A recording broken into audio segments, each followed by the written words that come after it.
свое выступление я бы хотел начать с информации относительно нынешнего руководства службы государственной безопасности, можно сказать, относительно молодые сотрудники. Хотел бы начать с себя, в плане информации. Гули Литоновна, когда открывала сегодняшнюю нашу встречу, я так для себя понял, что нас многие, возможно, не знают. Начну, наверное, с себя. Наверное, о себе говорить не совсем красиво, но в плане информации. Моего отца звали Ахиба Йосиф Маданович, человек, который со студенческой скамьи участвовал в национально-освободительном движении. Все, что возможно, невозможно, на тот период он делал.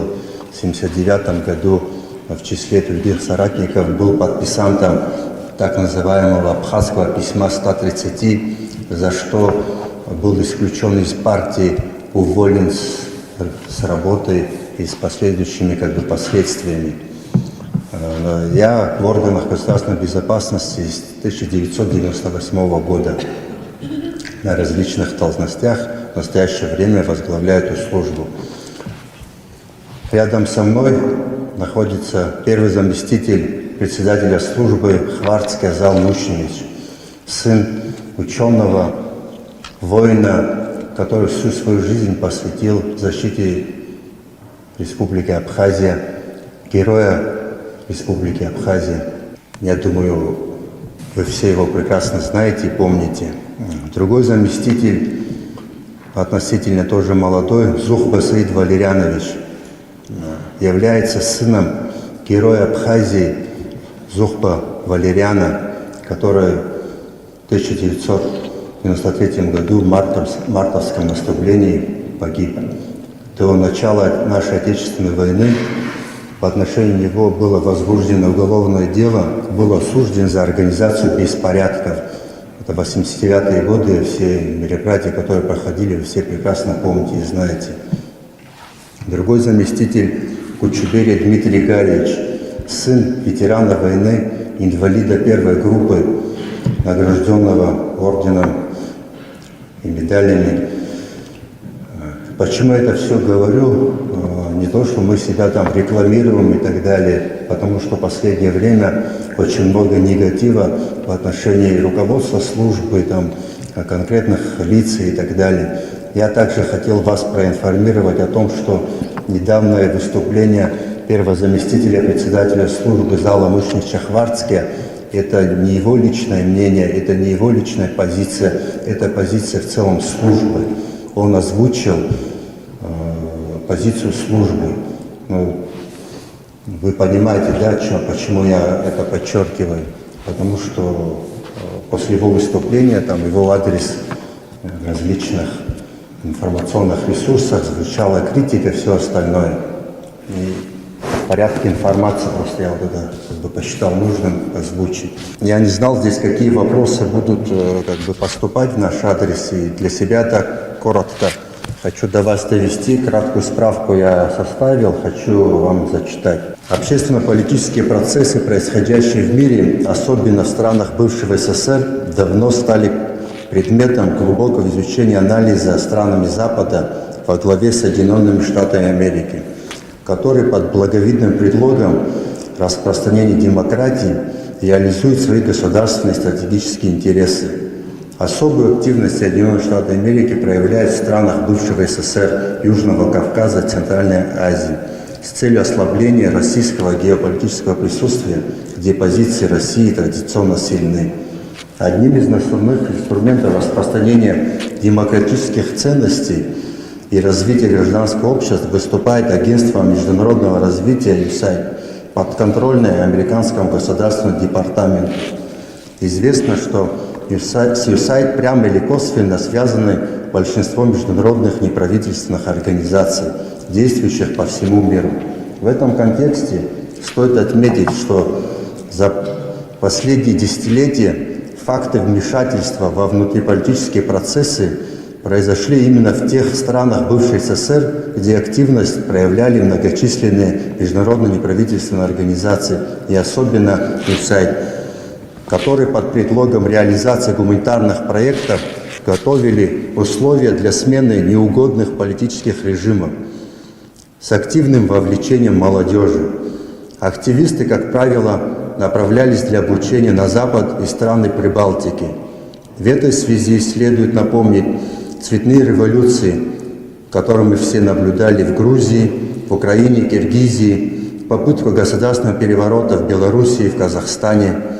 Попытку цветной революции в Беларуси эксперты связывают напрямую с развитием сети НПО на территории Беларуси. За открытое вмешательство во внутриполитические процессы Министерство иностранных дел Российской Федерации заявило о прекращении деятельности ряда организаций на территории Российской Федерации, как вам известно. Но это мировая практика, как необходимо отметить.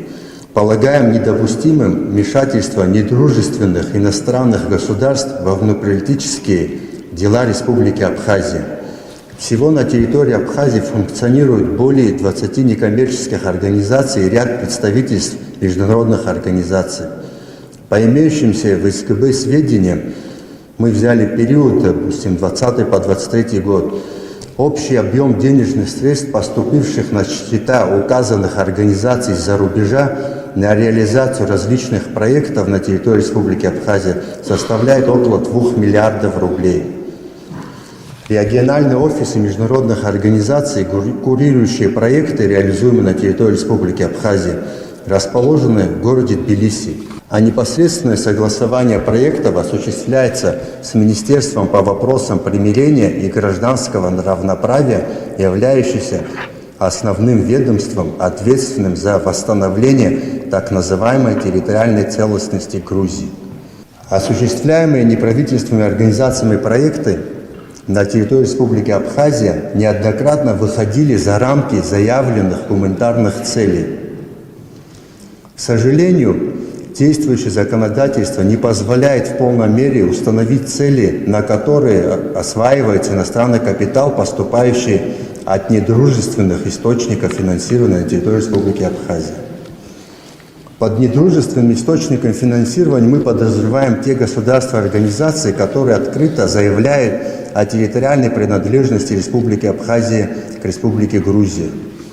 Поступающая информация вызывает обеспокоенность службы государственной безопасности в связи с тем, что ряд реализуемых проектов включает в себя такие компоненты, как обучение критическому мышлению, изучение влияния информации и дезинформации на общественное мнение через соцсети и иные аспекты, последствия которых мы вынуждены лицезреть в абхазском интернет-сегменте.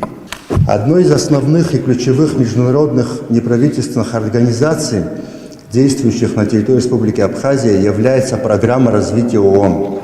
Главным спонсором, который выступает USAID в процентном соотношении по ООН, является основным спонсором финансирования, около 70%. Деятельность ПРООН на территории Республики Абхазия охватывает практически весь спектр социально-культурного и экономического пространства. Основными целевыми группами являются наиболее активные граждане Республики Абхазия, особенно из числа молодежи, которые через образовательные, культурно-экономические программы и мероприятия подвергаются ненавязчивой пропаганде, направленной на изменение ценностных ориентиров, переосмысление абхазско-грузинских и абхазо-российских отношений.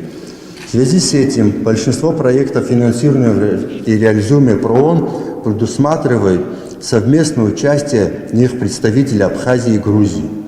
Особое внимание в последнее время со стороны международных организаций уделяется формированию прозападной информационной среды, в связи с чем международные неправительственные организации осуществлены проекты, направленные на противодействие, в кавычках, пагубному влиянию Кремля. В контексте информационной безопасности следует также упомянуть информационный ресурс «Эхо Кавказа». Я думаю, после моих этих заявлений много критики в мой адрес посыпятся, но все-таки я некоторых озвучу. Являющимся одним из подразделений Радио «Свободная Европа», Радио Свободы, внесенное в Министерство юстиции России в реестр число СМИ-инагентов в 2017 году. Но всем нам известно, что некоторые абхазские журналисты активно сотрудничает цеха Кавказа на протяжении многих лет. Сейчас не будем углубляться. Таким образом, отдельные аспекты деятельности некоторых неправительственных организаций направлены на формирование условий для участия во внутриполитических и общественных процессах граждан, тесно сотрудничающих с международными неправительственными организациями, конечная цель которых направлена на ослабление абхазо-российских отношений. Здесь прозвучал вопрос о необходимости принятия этого закона. Необходимость принятия закона об инагентах обусловлена интересами национальной безопасности. В этом нет никакой политики. Государственные институты должны обладать всеми необходимыми инструментами для регулирования и контроля за освоением иностранного капитала на территории Республики Абхазия и нивелированы угрозы иностранного вмешательства во внутриполитические дела Абхазии. Я вот еще один маленький пример приведу, не буду рекламировать эти организации, просто в общем скажу. Одну организацию просто я пример взял, по тем данным, которые у нас есть в службе. За период с 20 по 23 год одна из организаций получила денежные средства в размере 85 миллионов рублей. Ну, другая организация там 4 миллиона рублей, третья организация 7 миллионов рублей. Для чего мы все это говорим? Потому что мы хотим, чтобы все эти неправительственные организации, которые проводят определенную работу на территории Абхазии, отчитывались перед Министерством юстиции, перед Министерством иностранных дел. Отчеты, да, предоставляются, но там отчеты, общие цифры, общие отчеты. Но для того, чтобы разобраться, нужна конкретика. Спасибо за внимание. Спасибо за справку, Тимур Иосифович. Я все-таки позволю себе еще раз постараться сформулировать четкий вопрос. Я, как выше уже отмечал, они все у нас сложились по итогам встреч, которые мы проводили ранее в общественной палате. И хотел бы еще раз спросить, у вас данный закон, который действует о некоммерческих организациях, не только этот закон, у вас рычагов и полномочий не хватает для того, чтобы пресекать ту или иную, допустим, негативную или подрывную деятельность на территории нашей республики? Они за это время уже работают, насколько нам известно, 30 лет здесь находятся с послевоенного периода времени. За это время какие-то были у них нарекания. То, что идет весь слом архитектуры международной безопасности, это хорошо нам известно, безусловно, в том числе и в Закавказье, и мы это не замечать не можем. Сейчас просто идет речь именно о нашей республике и о тех процессах, которые протекают внутри нашей страны. Поэтому мы задаем этот вопрос. Я понял. Я вот по своей справке как бы ответил, думаю, на этот вопрос, где я говорил, что иногда неправительственные организации выходят за рамки заявленных проектов. Сейчас, если мы будем о конкретике говорить, это будет очень долго, и углубляться в это не хотел бы. А по закону, это закон как бы не для службы государственной безопасности, это закон нужен всем. И отчетности там, и так далее, которые направляются в Министерство иностранных дел и Министерство юстиции, они недостаточны, чтобы было у нас понимание, на какие цели осваиваются такие крупные суммы денег. Закон необходим для того, чтобы, еще раз повторяю, для того, чтобы регулировать и контролировать освоение этих денег. Мы слышим о каких-то списках, которые кто-то составляет, то служба составляет, то МИД составляет. И вообще, как бы, вы видели эти списки где-нибудь на официальных сайтах этих, все эти списки появляются, непонятно откуда, там и мои родственники, чтобы вы понимали, которые мне звонят и спрашивают про какие-то списки, как они попали. Мне это сложно ответить на этот вопрос. Я вас с уверенностью могу вам заявить, что служба госбезопасности